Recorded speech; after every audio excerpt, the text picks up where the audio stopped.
Olá, boa noite. Hoje é terça-feira, 3 de setembro. O CRN2 já está no ar. Na sessão plenária desta terça-feira, os parlamentares analisaram e votaram vetos do Poder Executivo a projetos de lei criados pela Câmara Municipal. Entre os vetos derrubados estão o que cria o Programa de Atenção Psicossocial às Vítimas da Violência Armada, o que trata da adoção de mecanismos sustentáveis de gestão das águas pluviais para fins de controle de enchentes e alagamentos e o que prevê a política municipal de atenção integral às pessoas com doença falciforme. Foi rejeitado ainda o veto ao projeto de lei que declara como patrimônio histórico e cultural de natureza imaterial da cidade do Rio de Janeiro a Bossa Nova. Os vereadores também derrubaram o veto ao projeto de lei que prevê a instalação de placas para sinalizar os horários de funcionamento de feiras livres que acontecem na cidade. As placas com as informações vão ser instaladas e devem ficar ao longo das ruas, onde as feiras são montadas todas as semanas. O veto ao projeto que isenta as pessoas com doenças crônicas e com deficiências do pagamento de tarifas de transporte coletivo também foi rejeitado. A prestação de contas dos projetos culturais financiados com recursos municipais foi tema de uma audiência pública nesta terça-feira na Câmara Municipal. O encontro ocorreu no plenário do Palácio Pedro Ernesto e contou com a participação de realizadores culturais como a ETEME Flávia de Oxum, que coordena o evento Presente a Iemanjá, que já virou tradição em Sepetiba e está no calendário de eventos da cidade. Eu digo que eu não sou produtora de cultura, eu sou uma realizadora de um evento de manutenção de um legado ancestral, junto com os meus pares, com o meu GT em Sepetiba. E esse ano, depois de 30 anos, nós conseguimos um fomento direto da Secretaria de Cultura do município do Rio de Janeiro e que tive uma imensa dificuldade na prestação de contas, porque eu tento priorizar os artistas locais. E os artistas locais, o povo de terreiro, ele não está profissionalizado ao ponto de ter nota fiscal, de ter um MEI. O projeto de lei discutido nesta terça-feira é de 2021 e prevê que serão realizados sorteios públicos periódicos de no mínimo 5% dos projetos com valores acima de R$300 mil, para avaliações orçamentária, processual, financeira e contábil. Se produtores que já têm uma caminhada maior e que já conseguem acessar recursos maiores e que conseguem contratar pessoas para dar esse suporte, tanto jurídico, quanto contábil, quanto financeiro, passam por esse desespero na hora que chega no final do projeto e a gente precisa prestar contas. Imagina quem não consegue, quem não acessa menores recursos e não consegue ter uma equipe capacitada. Nós dependemos disso para que a gente continue a participar dos editais e que a gente consiga fazer a manutenção dos nossos projetos que nós realizamos. Não basta ser artista ou produtor e concorrer a poucos editais que são lançados, mas é preciso também saber um pouco e ser um pouco de advogado, entender as regras detalhadas de um edital mais complexo e suas regulamentações, e um pouco de contador também, para dar conta de todo o processo financeiro de prestações de contas. É isso que exigimos na prática quando falamos de editais, principalmente com valores de premiação pequeno, que sequer permitem o pagamento de uma consultoria jurídica ou contábil. Nesse sentido, há tempos o debate sobre a prestação de contas por objeto tem ganhado forças no setor.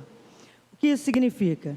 Significa dizer que a finalidade da prestação de contas de um projeto cultural fomentado deveria ser focado na provocação de que um projeto cultural foi entregue, seu objetivo lançado, e não se os pagamentos e usos dos recursos foi detalhadamente feito como previsto. Representantes da Prefeitura se mostraram favoráveis ao projeto, que pode se tornar pioneiro na desburocratização da cultura no país. Quanto maior o projeto, eu acho que mais fácil, mais institucionalizado está o produtor, então a prestação chega mais robusta. Agora, os projetos menores, eles estão com dificuldade, tem gerado muita diligência. Nós, inclusive, estamos preparando uma cartilha para os produtores culturais, vamos fazer uma formação. O que vocês precisam trazer para a administração para comprovar que a ação cultural foi, de fato, executada, né, foi realizada e que ela política pública acabou sendo implementada, que é muito importante. Eu acho que a partir do momento que a gente abre, flexibiliza, deixamos de exigir o financeiro e passamos pelo objeto, a gente precisa ser mais rigoroso nessa cobrança também. Esse projeto de lei, ao trazer para o âmbito municipal as regras que foram colocadas no âmbito federal, torna muito mais orgânico, muito mais simples a prestação de contas e permite ao produtor cultural e produtor audiovisual focarem naquilo que importa, que é a qualidade do produto que ele está produzindo, que é a qualidade da manifestação cultural e audiovisual que está sendo realizada. E um cavalo marinho foi resgatado por pescadores da colônia Z13 de Copacabana, na zona sul do Rio. Segundo especialistas, o animal veio da Patagônia, na Argentina, e dificilmente é visto no litoral do Rio de Janeiro. Ele foi capturado por engano. Os pescadores tentaram devolvê-lo às águas, mas notaram que ele não estava bem. Esse cavalo marinho ele não conseguia afundar. E aí a gente acionou a nossa equipe de resgate, a equipe foi lá, resgatou o cavalo marinho e levou para o nosso laboratório na Universidade de Santa Úrsula. Então, para nossa surpresa, esse cavalo marinho era um cavalo marinho extremamente raro. Então ele vem lá da Argentina, vem migrando aqui para o nosso litoral durante o inverno, né? E depois ele retorna para a Patagônia, Argentina. Os estudiosos identificaram que se tratava de um macho grávido. Depois de ficar por uma semana sob o cuidado de pesquisadores, o animal já foi devolvido à natureza.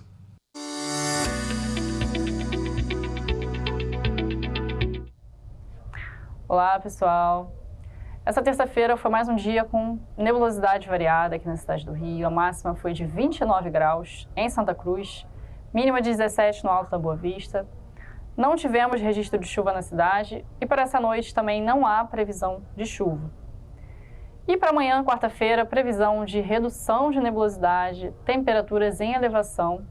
A máxima prevista para amanhã é de 33 graus e a gente tem chances de névoa úmida entre o final da madrugada e o início da manhã de amanhã.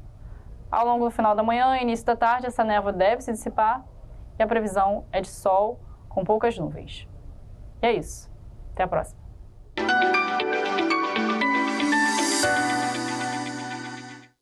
As redes sociais da Câmara de Vereadores do Rio estão com uma novidade para os seguidores.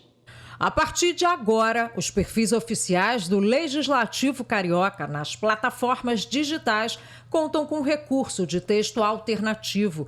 A ferramenta descreve as imagens que aparecem nas publicações quando um leitor de tela é utilizado. Isso ajuda pessoas com deficiência visual a entender o que a imagem representa e a importância dela no contexto da publicação. Essa é mais uma ação para tornar a comunicação da Câmara do Rio ainda mais acessível. O site da Câmara também teve avanços. Após ajustes realizados em conjunto pela Diretoria de Comunicação e a Diretoria de Tecnologia da Informação, o portal atingiu a nota de 100% de eficiência e inclusão, segundo o avaliador e simulador de acessibilidade de sites do governo federal.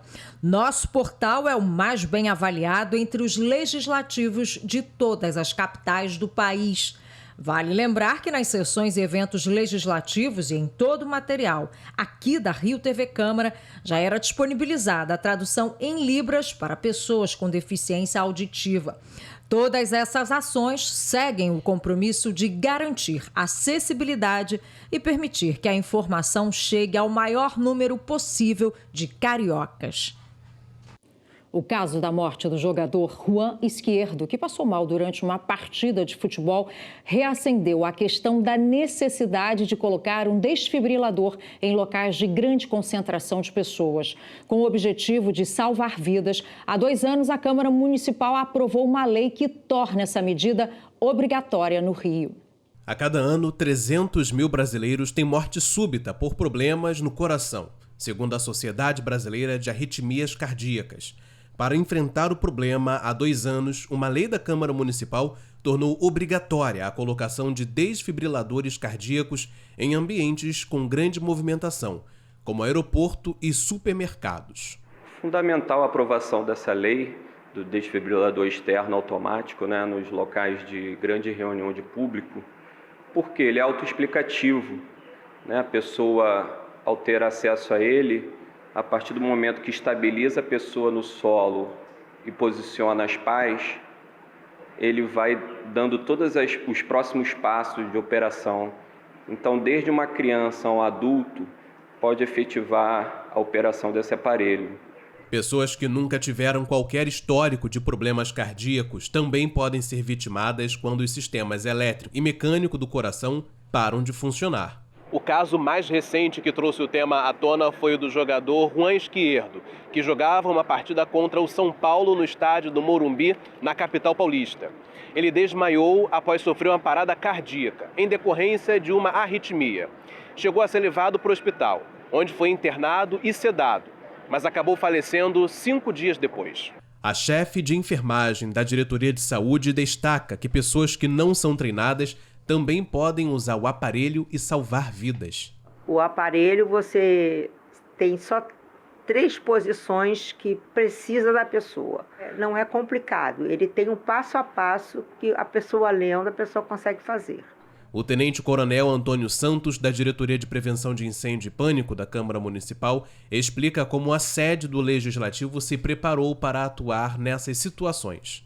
O nosso palácio recebe a visita de estudantes, turistas, então tem uma grande reunião de público, nas audiências públicas, em todos os eventos da Câmara de grande reunião de público. Então é fundamental a gente ter esse tipo de equipamento para fazer uma intervenção, caso seja necessário. Essas leis, essas diretrizes estão aí para serem seguidas e serem normativas para que a gente possa treinar não só os serviços de saúde, mas como possa elaborar medidas educacionais para a população estar ciente de em que situações de colapso você precisa acionar não só o serviço de saúde de emergência, mas solicitar o desfibrilador para a utilização imediata.